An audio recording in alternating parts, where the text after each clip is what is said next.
her. Ooh. Snow. Stand on the rock. Oh, my bad. Sorry. D. Sorry.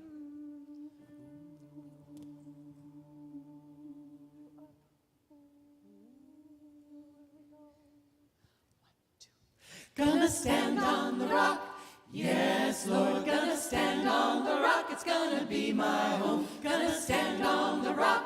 Yes, Lord, smack dab in the middle of the spirit zone. When life is hard and you're in despair and you've got troubles that you can't bear.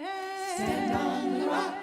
Yes, Lord, stand on the rock. It's gonna be my home. Now there's one sure spiritual strategy. Go stand on the rock and be set free. Stand on the rock. Yes, Lord, stand on the rock. It's gonna be my home. Gonna stand on the rock. Yes, Lord, gonna stand on the rock. It's gonna be my home. Gonna stand on the rock. Yes, Lord, smack dab in the middle of the spirit zone. When Daniel stood in the lion's den, he didn't need anybody to tell him when to stand on the rock. Yes, Lord, stand on the rock. It's gonna be my home. He just called on the Spirit from above, and the light came down with wondrous love. Stand on the rock. Yes, Lord. Yes, it did. Stand on the rock. It's gonna be my home. Gonna stand on the rock. Yes, Lord. Gonna stand on the rock. It's gonna be my home. Gonna stand on the rock. Yes, Lord. Smack dab in the middle of the spirit zone. If I come up short, it'll be all right, 'cause I'm gonna pray with all my might. Yes, Lord. Yes, I Stand will. on the rock. It's gonna be my home. I'm gonna grow in love, I'm gonna grow in grace, gonna spread good news all over the place. Stand on the rock. Yes, Oh, Lord. yes, I Stand on the rock. It's will. gonna be my home. Gonna stand on the rock. Yes, Lord. Gonna stand on the rock. It's gonna be my home. Gonna stand on the rock. Yes, Lord. Smack dab in the middle. I wanna be Smack dab in the middle. Put me Smack dab in the middle. Hold me Smack dab in the middle of the spirit zone. Spirit zone. Smack dab in the middle of the spirit zone. Yeah.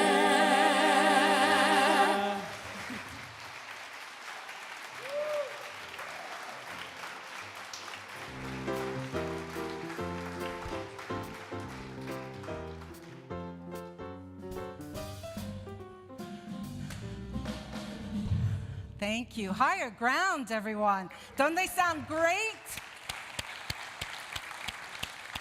Beautiful. Hi, everyone. Welcome. I'm Reverend Sheree Taylor-Jones. I'm the senior minister here at Unity Church of the Hills, and I'm so glad that you could join us. If you are joining us online, thank you for choosing us to be your spiritual home. We really love and appreciate you, and I hope that you can feel the love just beaming out to you in your home. Sit back, grab your coffee, your tea, hot chocolate, maybe. And if you're still in your jammies, it's okay. We are just so thrilled to be here today. And I know it looks not as crowded as normal, but we've got vacations going on right now, and that's all right. Plus, it's early. By the time I get up here the next time, it'll be like double the size. So we know how that works. I want to tell you a deep appreciation. Our finances last week was $19,000. That means we broke even just a little bit more. Woo! So thank you. Thank you. And yes, we do this to support this community and what we're trying to put out in the world and how we're trying to change the world, but it's a little bit more than that. And today's daily word, and if you're not aware, the daily word is one of our publications that we have in Unity, and this goes out globally. And today, the word is generous. As I give, I share God's abundance. Appropriate? I love synchronicity and divine timing.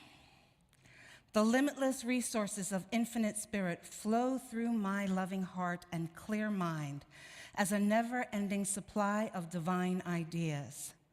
I always have all that I need to live abundantly, and I share my abundance with others joyfully and freely.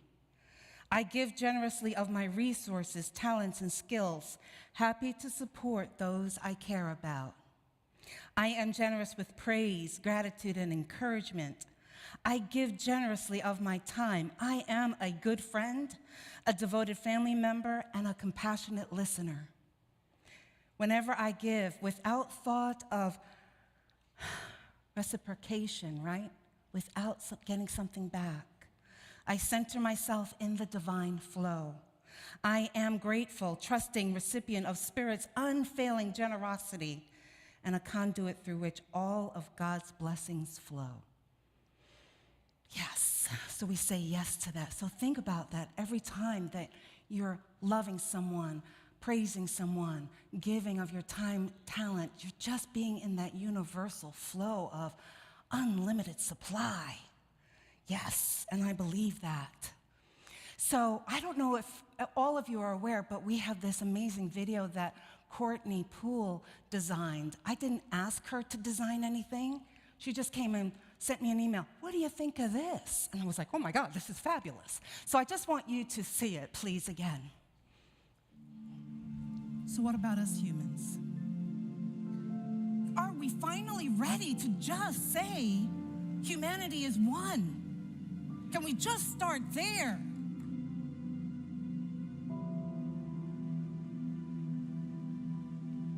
Are we willing to release the lie that says division and separation are required for a society to be successful?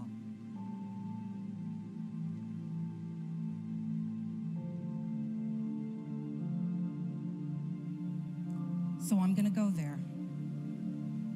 My friends, there is no religion that is right. What? There is no religion that is right. Religion is a man-made construct. A man-made construct by men who attempted to create God in their image.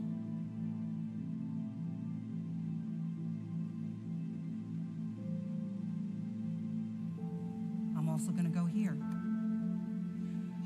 There is no political right party. There is no political right party. We go at war over this crazy concept. Once again, a construct.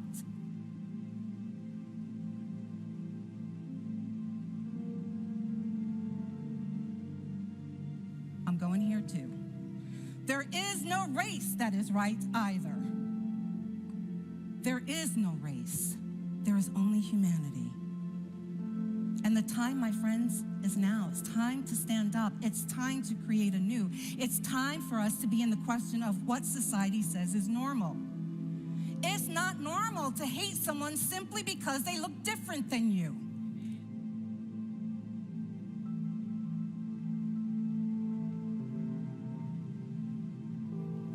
And these concepts, my friend, are all antithesis of truth. God is love and wants you to remember that you are part of it, and therefore you are love.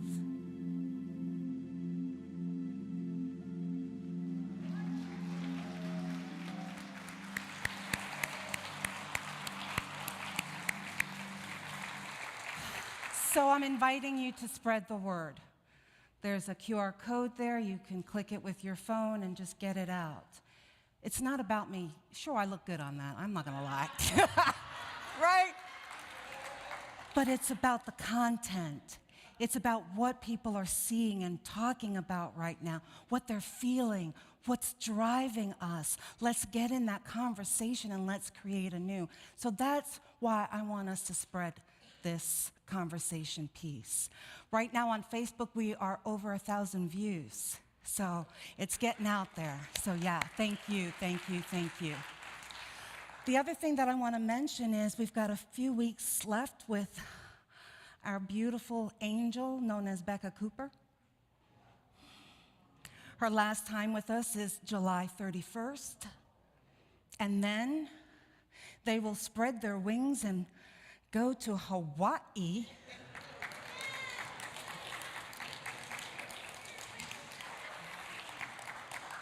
to do a one-year internship. Becca's been with this community about 10 years, and I've had the honor of supporting her for the last year.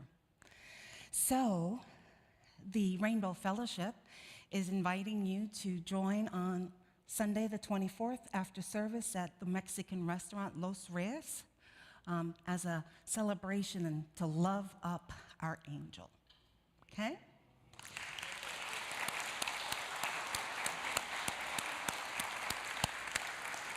All right, so I'm going to invite Roderick, who's back from some country where it was like sunny and beaches and whatever, so that's nice, and our beautiful fair chaplain, Julie McClendon, to do the opening prayer.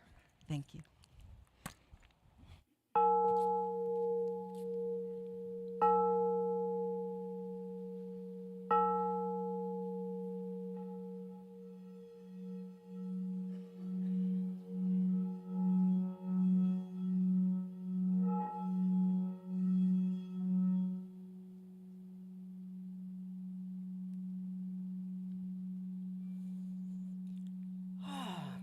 So let's settle into that sound, into the space of our hearts,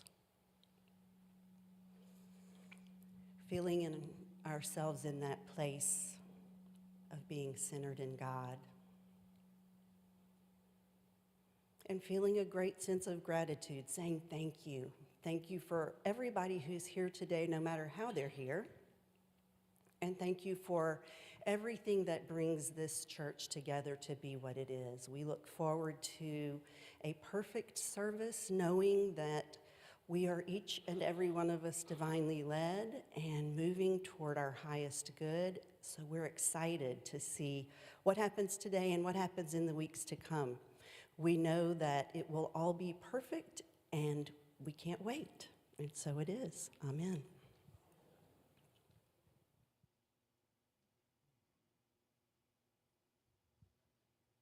Good morning, everybody. It's good to see all your beautiful faces here. I think it's worth noting that our overall attendance for last Sunday was 422. 422. And also, put your hands together one more time for Higher Ground. Really good performance. All right, so Pride Month is officially over nationwide, but our Pride event's going to happen in August 20th, and our fellowship ambassadors, Davina Works and James Lampazana, are hard at work organizing this year's Pride Parade and Festival. So this year it will be held at Fiesta Gardens, 2101 Jesse Segovia Street, from 11 a.m. to 6 p.m. It's gonna be hot, but but it's gonna be all fine. Let's see. There will be free inflatable games and carnival rides, a drag queen story time, so you do not want to miss. Who knows what those stories are gonna be? So you might want to show up. So under the big tree in the family zone from 12 to 1, there will be 140 plus vendor booths, drinks, food, and more. There will be advance tickets available through Tuesday. The day of tickets available at the festival gates, $20 and $10 for ages 7 to 17. 6 and under are free. All right, so we all want to get our bodies shredded for summer, but what about our papers? You want to shred those? We are having a paper shredding fundraising event, July 31st, that's a Sunday, from 10 a.m. to 11:15, so come before service. Our unit teams will be there to support you. For $10 a box, you can drop off your documents and we will shred them for you. Just remember to remove the paper clips or bindings of any kind. And so if you'll join me now on our mission statement, we'll read it together. We put God first, celebrate life, serve truth, and empower people to transform their lives. Celebration. Good morning, everyone. Every now and then we come across a song that has something to it. So we want to share this with you, and the word's going to be on the board. So it's simple, it's repetitive. I think it's fun. If you like it, we'll add it to the repertoire for a Sunday morning congregation. If you don't like it, we still gonna sing it anyway because we like the song. Kinda, yeah. Bless me, God indeed. Fear has been defeated, we have a victory. Bless me, God, not just for me, but so everyone around me can have everything they need. Let all these folks that's with me, God, have everything they need. Bless me, God indeed. Fear has been defeated, we have our victory. Bless me, God, not just for me, but so everyone around me can have everything they need. Let all these folks that's with me, God, have everything they need. Favor, let it fall on me, till I'm the conversation for all my victories.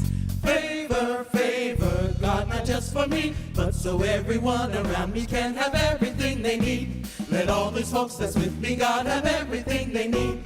Favor, let it fall on me, till I'm the conversation for all my victories. Favor, God, not just for me, but so everyone around me can have everything they need. Let all these folks that's with me, God, have everything they need. Bless me, God and me. Fear has been defeated, we have our victory. Bless me, God, not just for me, but so everyone around me can have everything they need. Let all these folks that's with me, God, have everything they need. Let all these folks that's with me, God, have everything they need. Let all these folks that's with me, God, have everything they need.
Bless me, God, indeed. Fear has been defeated, we have our victory. Bless me, God, not just for me, but so everyone around me can have everything. Let all these folks that's with me, God, have everything they need. Let all these folks that's with me, God, have everything they need.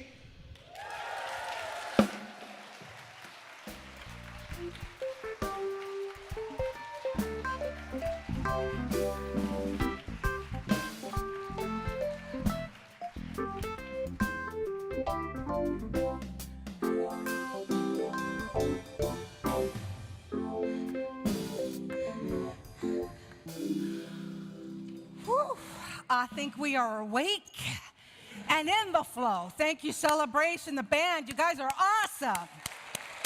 Whew. Oh, I feel fired up, fired up. Okay, so we're going to be talking about heaven. Is heaven real? And often we are told by religious leaders that our reward for all of our suffering, all of our sacrifices, will happen after we die, right? When we get to heaven. So a show of hands, how many remember from Sunday school or religious training being taught about heaven? Okay, that's a lot. All right.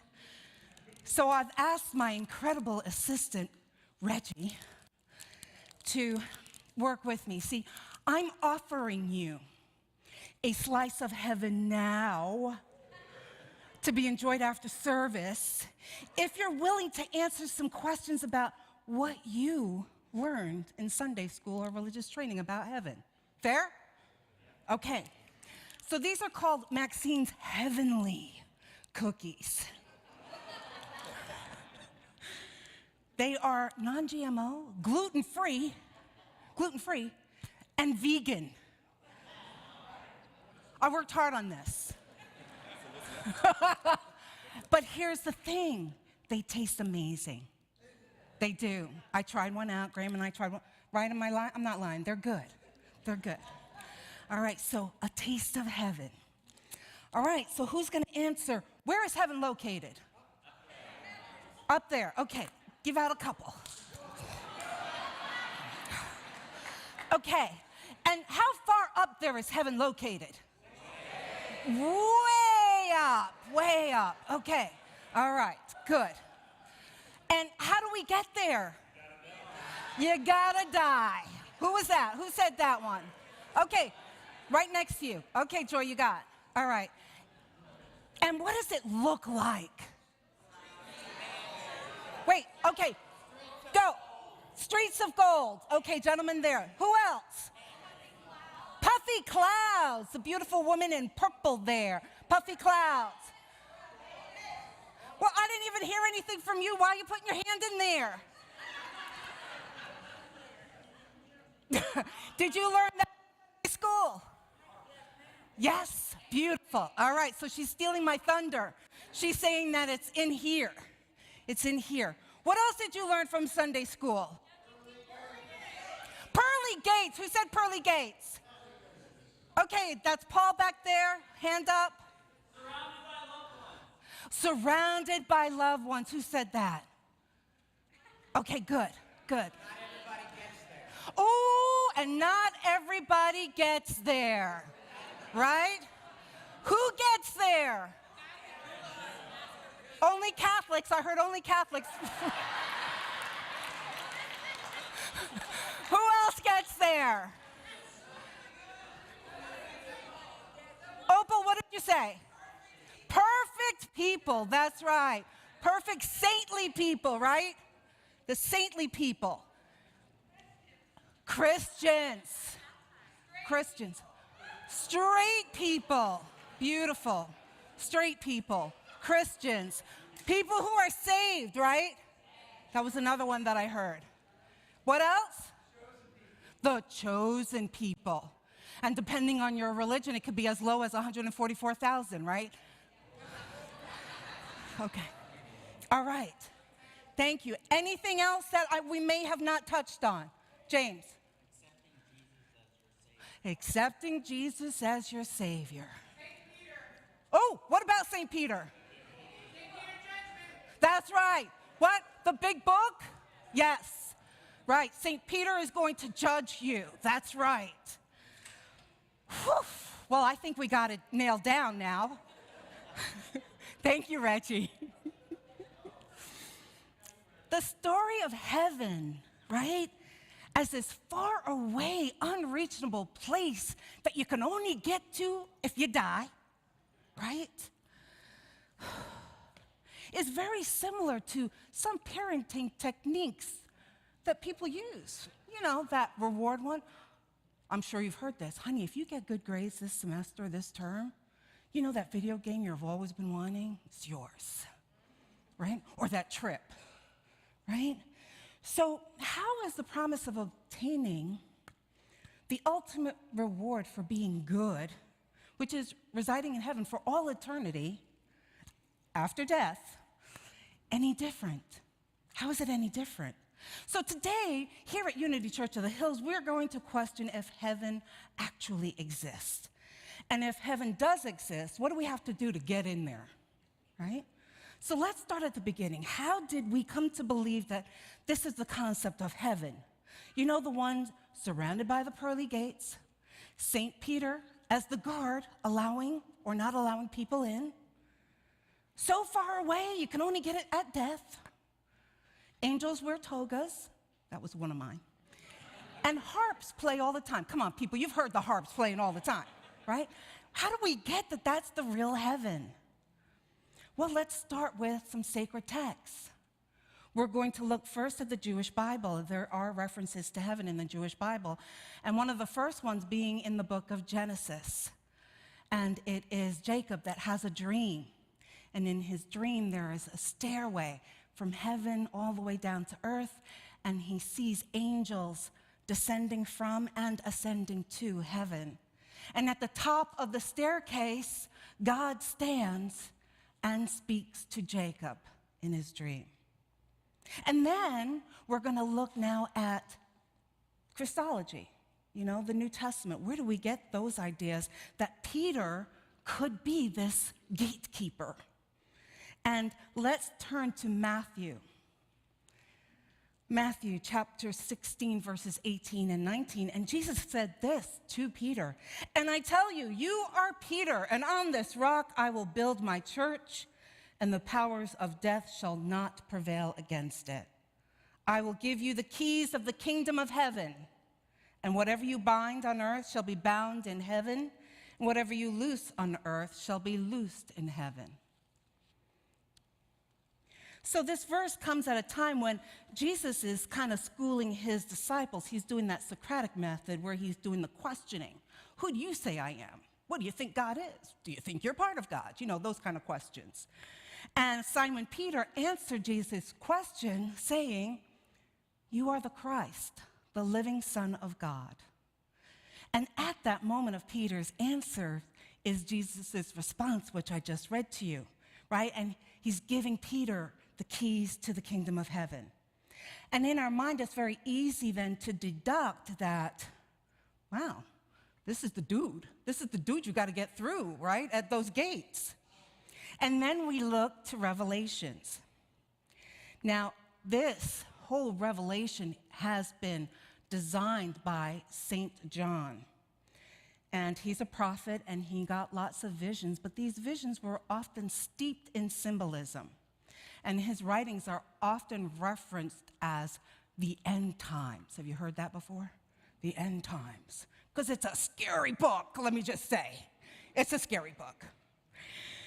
And it's in chapter 21 that John is describing what happens after the apocalyptic war between good and evil. And then after the 1,000 years of peace. And then after that, the kingdom of heaven comes down to earth. And John describes the heavenly city is made of walls of jasper and adorned with all kinds of jewels.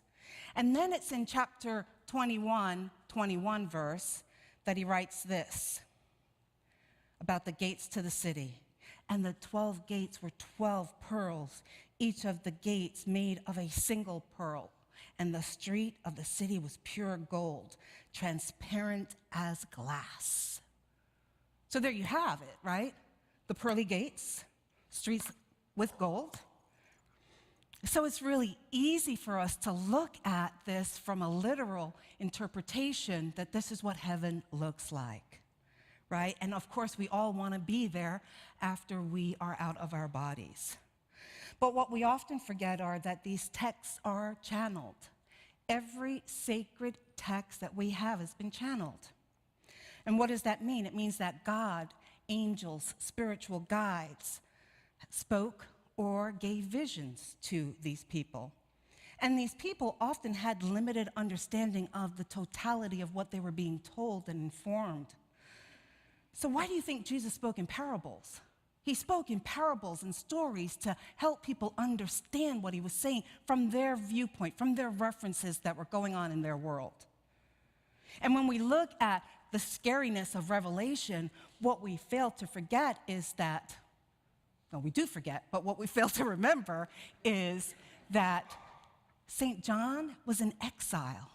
He was persecuted. He could only write in symbolism because of the Roman Empire. Did you know that there are also other religions that talk about heaven? If we look to the Quran, which is the sacred text of Islam, there is discourse and depictions of heaven, and heaven is not seen as this fluffy thing in the sky, but as a lush garden. And this is attainable for those who do the work of Allah, which is the same as God, right? And so they speak of it as gardens of pleasure. And then we look to Hinduism.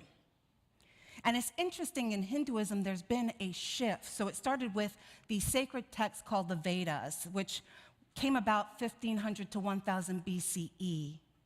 And in the Vedic religion, after death, people went to a lush green garden with beautiful music. See, the harps are already playing there, right? But then they had a shift in consciousness. By around 700 to 100 BCE, the Upanishads were written. That's sacred scriptures again, and it reshaped Hinduism. And they taught that the essence of heaven was to be freed from Maya. Maya, M-A-Y-A, right? And Maya means illusion.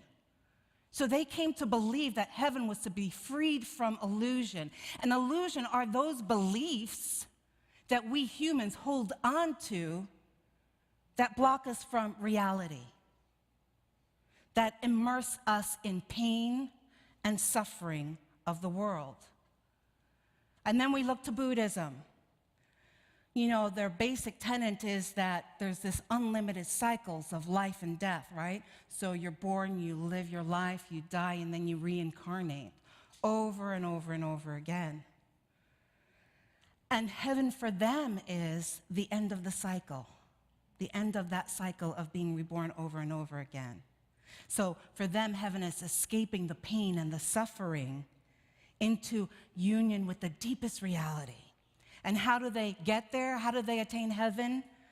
Through extensive practice of meditation and detachment. Detachment from objects, detachment from people, even detachment from our egoic self. And ultimately, through this work, you reach nirvana. And nirvana is where there is no concern about things going on in this plane of existence. That's heaven, nirvana. And then Taoism, we've spoken about Taoism here as well, and for them, heaven is an underlying harmony of being.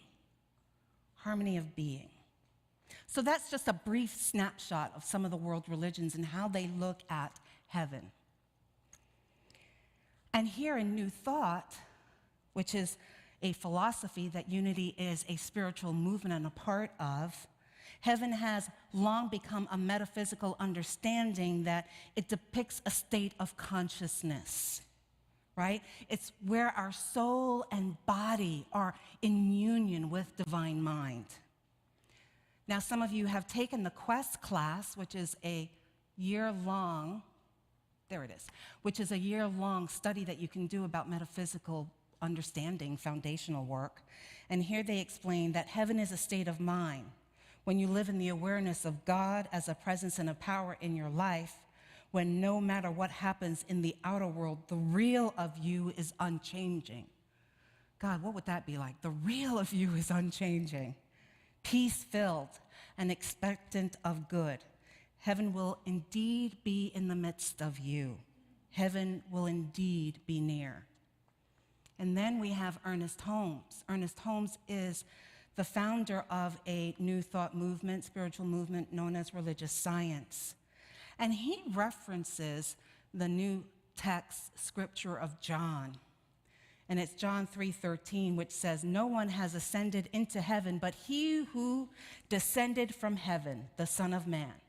And I have to tell you, when I first read this script in the past, I was like, well, that leaves me out, right? There's no way.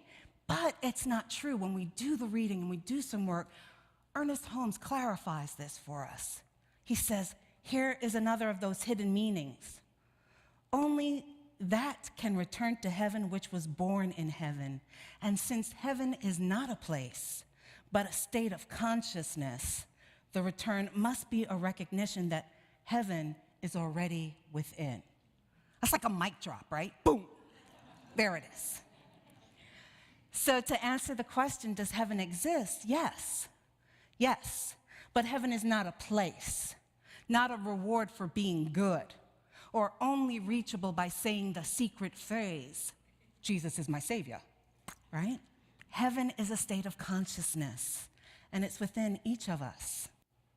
So the next question then becomes, well, how do we get to heaven? Well, the good news is you don't have to wait till you're dead. Woohoo. Equally good is that you don't have to go to confession or be anointed. And the best news ever is that heaven is available to every one of us. Now, we are already worthy of heaven. Why is that? Because we are part of the divine. We are God in skin. The issues we human have is not realizing that we have the power to experience heaven now. Unity co-founder Charles Fillmore wrote the book, Keep a True Lent, and he shares his understanding of heaven with us. Heaven is everywhere present. It is the orderly, lawful adjustment of God's kingdom in humankind's mind, body, and affairs. It is the Christ consciousness, the realm of divine ideas, a state of consciousness in harmony with the thoughts of God. Heaven is within every one of us. Yeah, amen is right. So that means that we have the power to make heaven on earth a reality. We have that power. Now, often, ministers, teachers kind of stop there, and I'm always at that point of, well, how do we do it? What are the steps? Tell me something I can use. So I'm going to do that for you because that's my angst. We use love and oneness to live our lives. We use oneness and love to live our lives. We honor the divinity in each person that we meet. And we use those divine ideas that we gather from the realm of truth to manifest an outpicture here on earth. And all this knowledge is really wonderful. I held it down too long because now it's like gone somewhere else. It's really wonderful, but it's not helpful unless we apply it to our lives. And it's easy to apply it to our lives when things are great. You know, when we're feeling like we're in the flow, we're in the zone, life is just happy. But what about when we're struggling? What about those times? And I don't care how much positivity you want to say we are, and we are, we have moments where we struggle. That's life. And I frequently told you that I would share my struggles as well as my awakenings. So I'm going to take a moment and just share that I've been struggling recently to honor the kingdom of heaven. It's been a really tough week for me. It's been tough, and it's also been, at the same time, this wonderful feeling of being enfolded in God's love. And the reason that I say that it's been tough, it's because people that I love have judged me as lacking and unworthy of their love and grace. without ever having a conversation with me. My heart, it felt really, truly broken.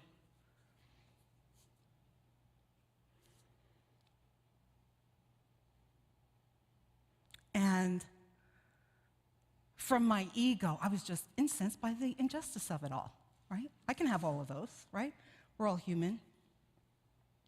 And I have to tell you, I didn't sleep for a few nights. And I sobbed. And I'm not talking about those real pretty tears that come when you watch a movie and they're having a sentimental moment. No, I'm talking about that gut-wrenching, nose-snotting, wah, with sounds that come from somewhere primal within you that you didn't even know you had. That's what I'm talking about. You know, when Graham's there with me and he's holding my hand and I'm trying to like get a grip, I'm like, I can't get there yet. And he's like, it's okay. You don't need to. You know? I wanted to run away and hide because I knew it wasn't going to be pretty. I'd like to be pretty. I'm attached to that a little bit. And then through it all, I cried out to God, how can this be happening? I'm a really good person, and I've done nothing but love them. How could they believe something like that about me? And then I did my work. I was talking to you about doing your work. What's your work to do, right? Not to sit and stew in that. Of course, we have to feel that, right? But then we do our work to move beyond it. So my therapist on speed dial lately,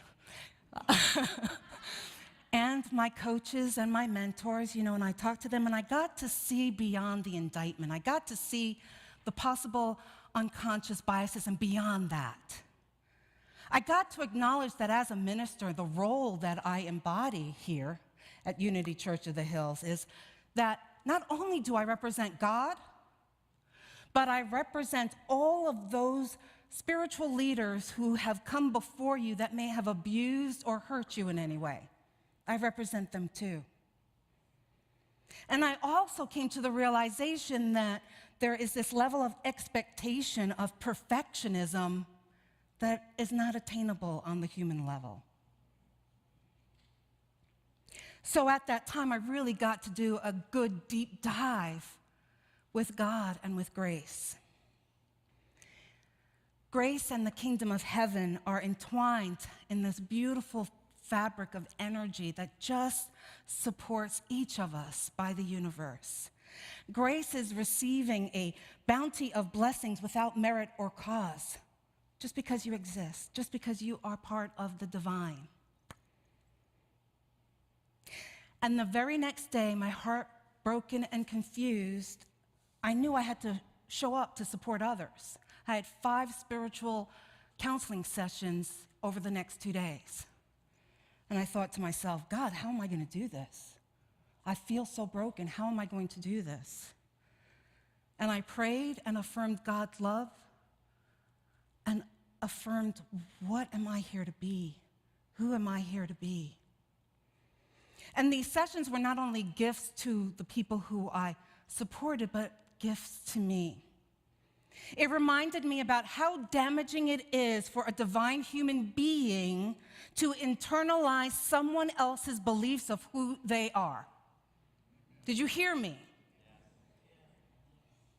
The grace of God was truly amazing because within 24 hours, I was able to transmute that pain and disillusionment by loving and caring for others. Do you understand why I'm such a proponent about volunteering, be of service? This stuff works. It works, my friends. Show of hands, how many of you have spent so much of your energy and time trying to convince someone else of who you are? Come on, people, put those hands up. How many of you? Then look around, people. Keep your hands up. Look around. It's common. It's normal. Thank you. Thank you for your honesty.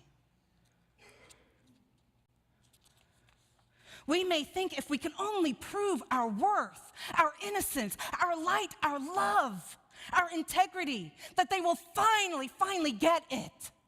They will finally know who we are. And when I say get it, we really mean that they will realize that they were wrong. Right? That's what we're talking about. But this course of action will only lead us to frustration, polarization, and possibly demonization. We have no power of what anyone thinks of us. Let me say that again. We have no power over what anyone thinks of us. So we can choose to stay in one-dimensional humanity, which in my case would mean I would feel this need to protect myself, to be defensive, to keep people away, and say, you know what, nobody's gonna hurt me like that again. Bunk this, right? How many people have you do? All right, thank you again for your honesty.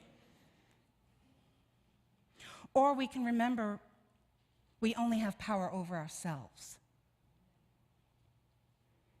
And here is where the kingdom of heaven comes into play. The kingdom of heaven means honoring truth, that there is only one God. There is only oneness. And in this struggle, the struggle that we're experiencing is for our highest good. Even if we can't see it in the moment, it's for our highest good. And through it all, we love ourselves. Through it all, we love ourselves. There's also this false perception that love and oneness means that we accept hypocrisy, abuse, or damaging behavior. And I'm here to tell you that that is incorrect. Love and oneness means, yes, we follow our way shore and other ascended teachers that have come before us that have modeled the Christ, and we create clear boundaries and walk in integrity. Jesus was not someone who accepted behaviors of others that were not in alignment with oneness. He overturned tables of the money changers. He called the priests out on their behavior of hypocrisy, and he said no to injustices. They are not mutually exclusive. So today, we can choose to create the kingdom of heaven, here, now. Each of us is divinity in skin, even people who may see things differently than we do. Still, divinity in skin. And all of our life experiences, every one that we've had, you know what it does? It supports us in seeing the world a certain way. Through those tinted lens, we see the world. So two people, as in this example, can see the same exact thing and see it differently. And no matter how much we try to convince the other that it's the other way, they are just seeing it that way. Right? You'll know that's hitting your head on the wall there. I think that's a great example of what we're seeing right now and outpicturing in our world.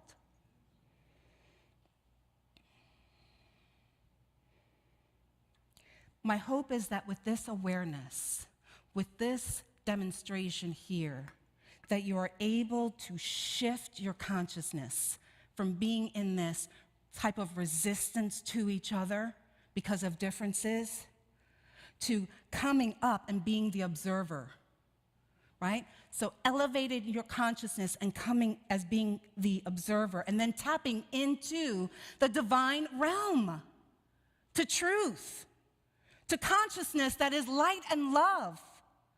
And as you tap into that, you get to access pure ideals that are only love. And then we get to create new thoughts. We get to create new worlds. This is how we start this merging the planes, divinity and earth, to create heaven on earth. The kingdom of heaven is nigh. This is how we do it. So today, we are transformed by all of our experiences: joy, happiness, peace, sadness, disappointment, hurt, all of it. And all of it gives us an opportunity to really know God at a deeper level. You know, I've got to tell you, this week, God is just walking with me. And we're constantly having this dialogue back and forth. And I'm like, oh, really? You know, and it's that kind of thing. And that's okay.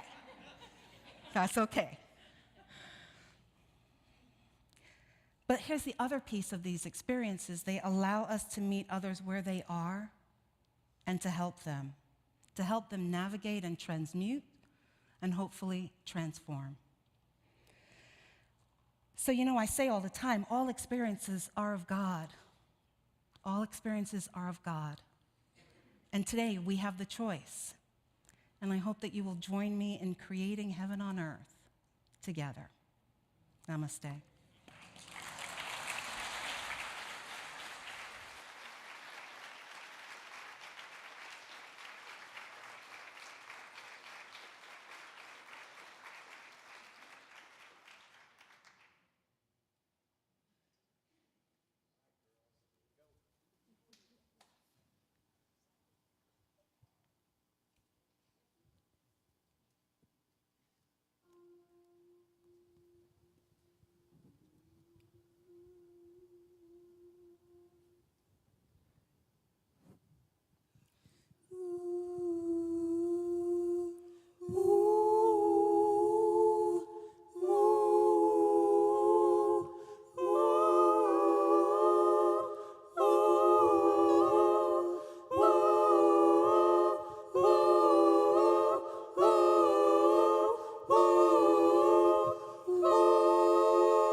People get ready, there's a train a-comin'.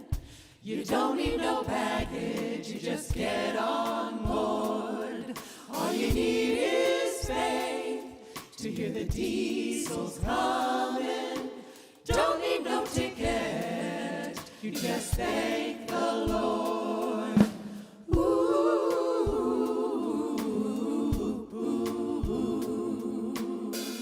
So people get ready for the train to Jordan, picking up passengers coast to coast. Faith is the key, open the doors and board 'em.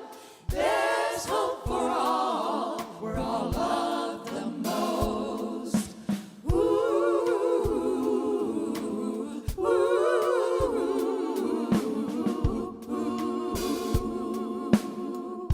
There's always room for the sad and lonely, who sometimes feel that they're on their own. So reach out, my friends, for giving love is holy. The train is for all, and not ours alone.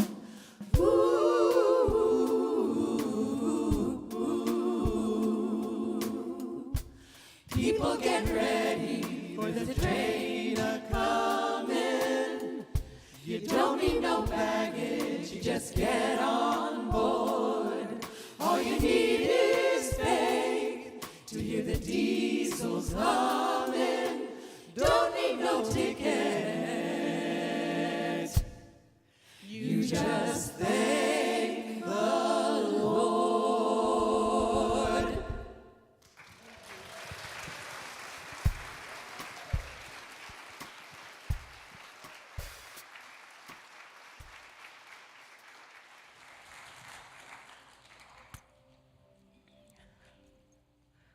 Thank you, my loves. That was just beautiful.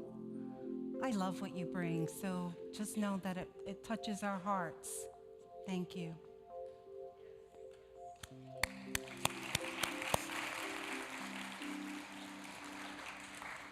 So if you're willing, let's get our bodies in alignment, whatever that looks like and feels like for you. You just want to have your energy field open as we meditate today. Let's take that nice deep cleansing breath in. Hold it and release.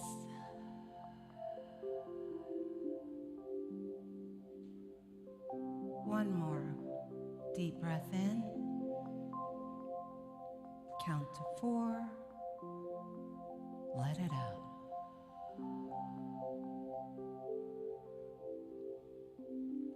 And I want you to envision with me the truth of who you are, divinity and skin.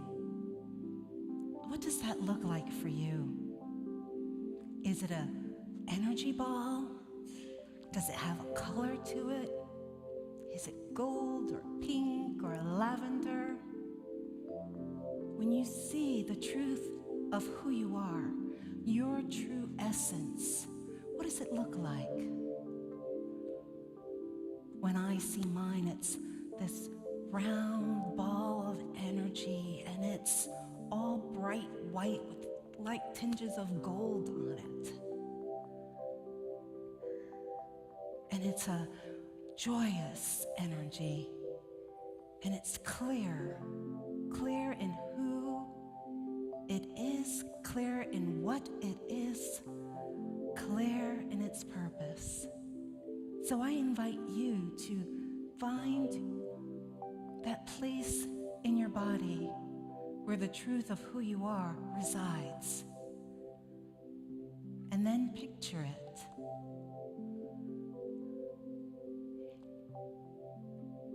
It's wonderful. Bright light, the truth of who you are, divinity. And now I want you to imagine someone who may have disappointed you or hurt you or said something that really broke your heart a little bit. Bring them to mind and invite them in to the truth of who you are. Invite the truth of who they are to connect to the truth of who you are. Your initial thought may be like, no, wait, I don't want them in here. And that's okay. But go to your divine knowing and ask, is there enough love and light to do this work? Do I have enough light and love to do this work? And once you get a yes, invite the divine energy of that person who may have hurt you in. And if you get a no, that's okay. They can stay outside and you can have the conversation with them.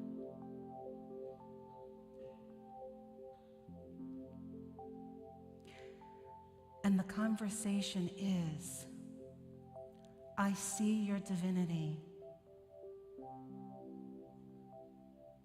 I understand you are for my highest good. And allow oneness. Allow. And I want you to take a moment in the silence to connect, to engage, to hear, to feel, to understand this relationship, this person at a deeper level in the silence.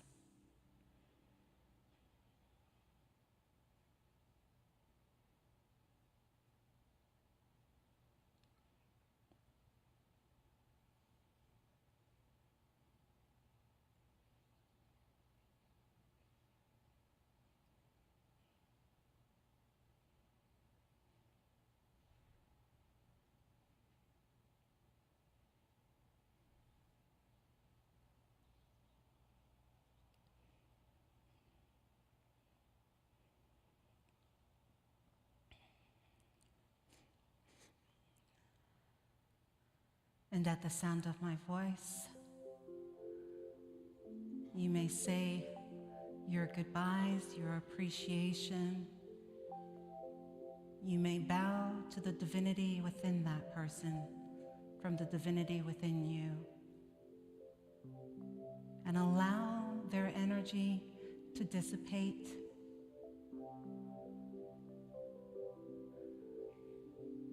allow your own personal energy of the divine essence that you are to just pulsate within you a little brighter, a little stronger, a little clearer.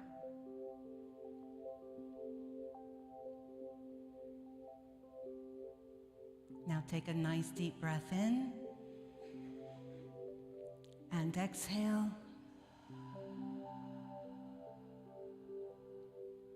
And if you're feeling any residual energy that's pulling from you, I invite you to sweep your hands in front of your body in a circle and allow that connection to dissipate. And be here now. Bring your awareness to this time and space, Unity Church of the Hills, the seat beneath you, your feet on the ground. And when you're ready, you may flood your eyes open, stretch out a little bit.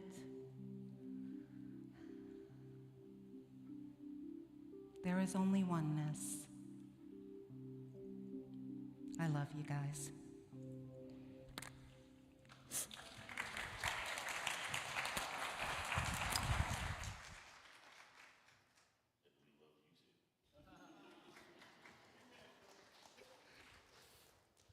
Every morning, or every Sunday morning, I get the joy of living in my heaven, which is being a part of this community. And it's with that energy we get up here every Sunday morning to be a part of your heaven, this heaven that we've all created. So we all have this energy that's generated from us, creating this wonderful space, and it's amazing to be a part of. And I want you to take that amazing energy and focus it now into our offering. And as the ushers come forth, there are many ways that you can give. You can give via the app. You can give because you're here.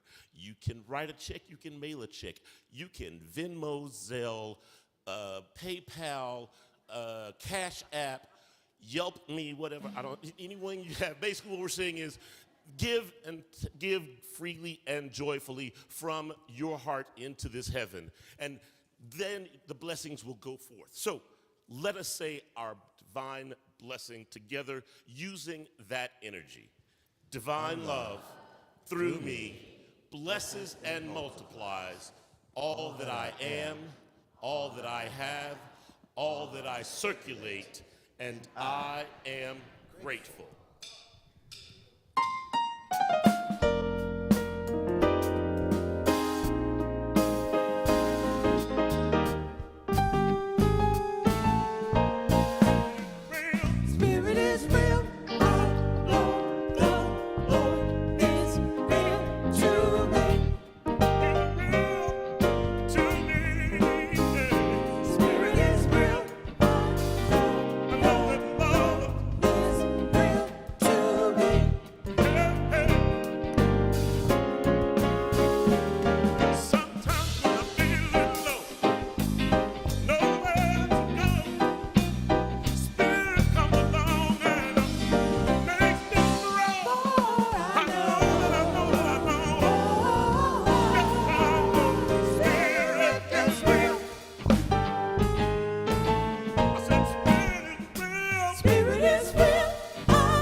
Come on, Michelle.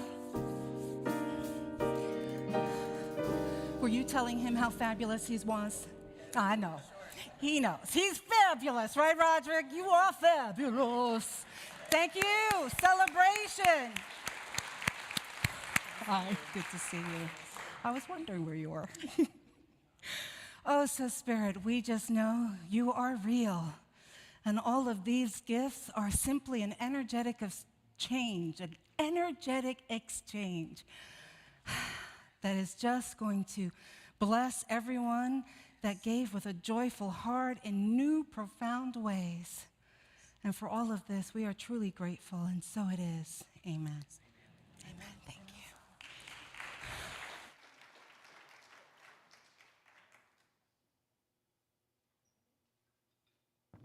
All right, can you feel the energy in the room today? I can feel it. Higher Ground, thank you again for being here. We really enjoy your being here, so thank you.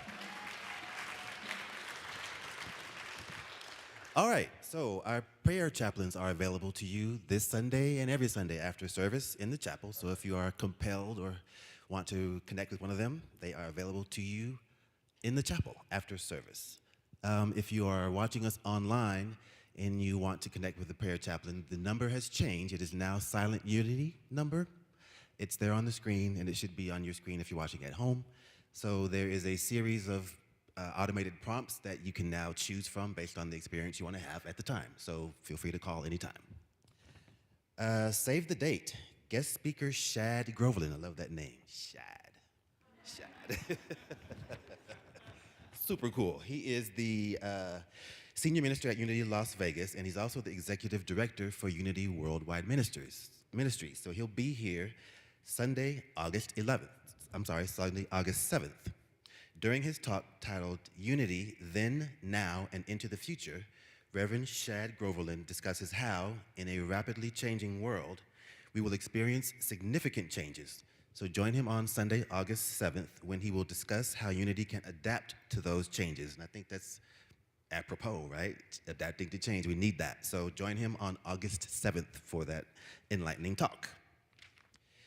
We Wisdom enrollment for August 22nd through December 22nd has begun. So if you have a child between the ages of 18 months and 5 years of age,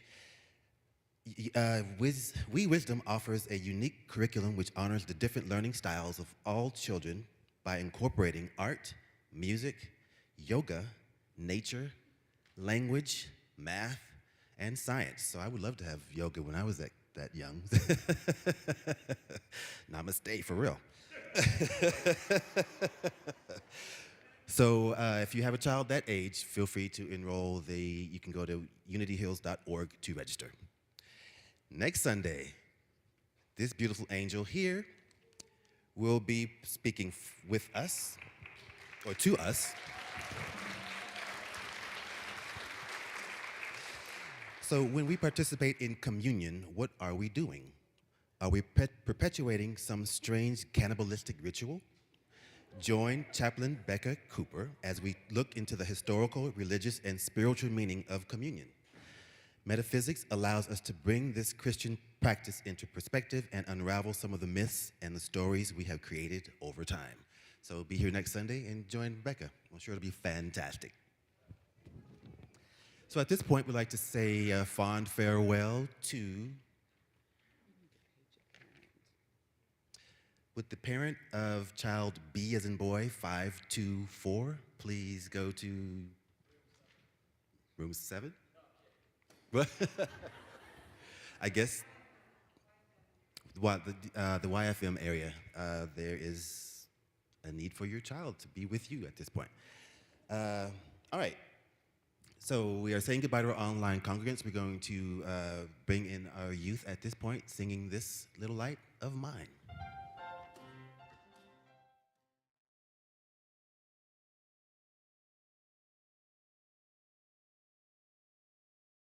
The light of God surrounds us. The love of God enfolds us. The power of God protects us. The presence of God watches over us. Wherever we are, God is, and all is well.